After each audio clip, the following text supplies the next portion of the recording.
Risu sunga kung it tuzu yule na nule pate tuni sanini isim lungdam na lai siang thu ina maku alian li anel som thum langa panina som li lekhat chiang he nungta topa kamalina eterina bang tha hong pia hiam chi tom phat ikikum nom he lungdam na lai siang thu sunga topa isu pen anung zui pi te to gungal khalama gal kadina gun kwang tunga atuan na thu he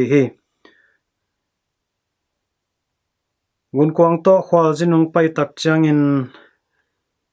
amawil lamet lo zan kim honlai takina hui pi hongnungin tui hwal ong kilok tak changina gun kwang tunga nung zui pi te hitale gun kwang dang tunga tuang te hitale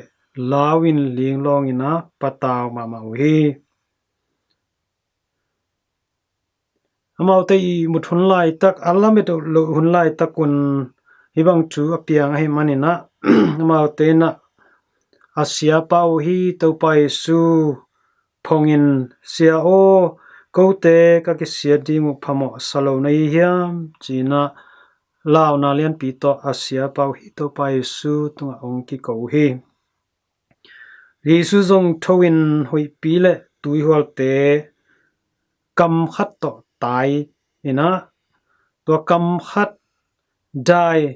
in china thu apiak tak changina to tui hwal le hoi pi te ong dai pa tak pi hi risana maute kyanga bang thu gen hiam chile bang hangin no te law na yu hiam up na ne lo na yu hiam china thu na hel ki pa hi wi thu zu le naw te I leitung nun tang na ina nung zui pi te ma bangin na gun kwang to gal khalam kaina hwal azin te hi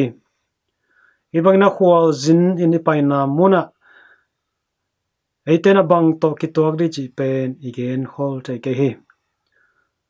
hui pi to kitwak ri mo ai kele tui hwal to kitwak ri mo la hoina tuam te to kitwak ri mo chi pen eitena gen hol te lo hi ha ai zongina leitung ahi ma bangina hi te to ikipel thei ke ding hi mun khat te ya khat ve te itwa kha ding ai hi ibangin haksana te tui hwal bangina itwa kha tak chiangina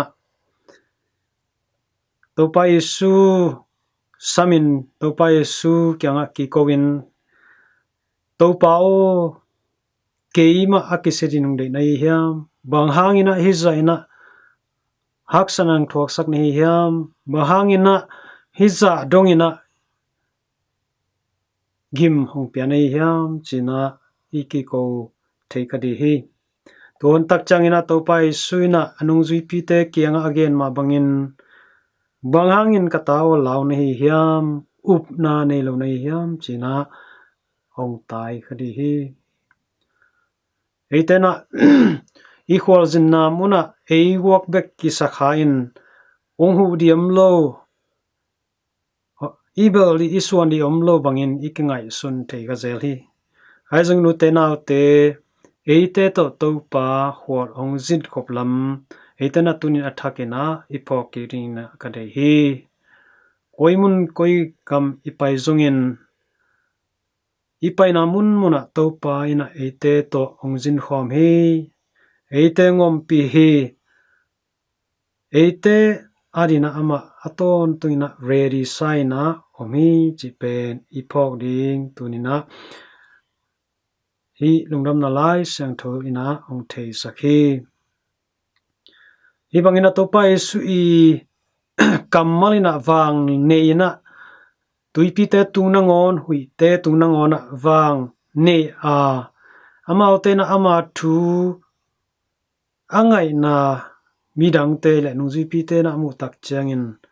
lamdang sai ma bangin hi pa kwa hi hiam ong chi san lai hi to pa to anne khom tuidon khom hol jin khom gam wa khomin pai su pai to hi ma ta sele nung zui pi te na to pa tel chian tak tak nai lo hi kwa hi hiam hui pi le tui pi te na ngonin ama thu mang hi ong cheu hi uten autte o i to pa ina leitung khem pe awuk pa wang lian pasian nun ta na khe pe phung pi eite khem pe to ongom khom ton tong Emmanuel pasian ai lam athakina tunina poki di hang topa ina wang lian hi tuipi te tunga hoipi te tunga wang lian hi ama thu kingai hi tamna tunin eite ama tunga ikiko le topa o hongonin china ikiko na ka le amaina eite rina nalamdang bo sakding hi nalian piang bo sakding hi aki samina bang hiam ama tunga upna to ikiko ding patupi hi eta upna neilo mite bangina law linglong patawin law thong in iom khak le topana ite tunga taina kamalong jangdi ai zongin upna to ama kyanga iko na ka le topana eite ikisa phonina onghu ding hi ke kyanga ong payun ke kyanga ong bel un china topana ong samhi paman utenaute hi topai su kamalte thakena ite lungtanga guangkik ni nungzui pi te ton khom topai na ite to zong ong ton khom hi hui pi tui holte kantanin gal khallama ama to nisim inun tang na ama to ton khom dengin ite lamet na mun lungmuang takina itun therina thalai na ama tunga kia tong ni vek pi tunga topan tupang pata hen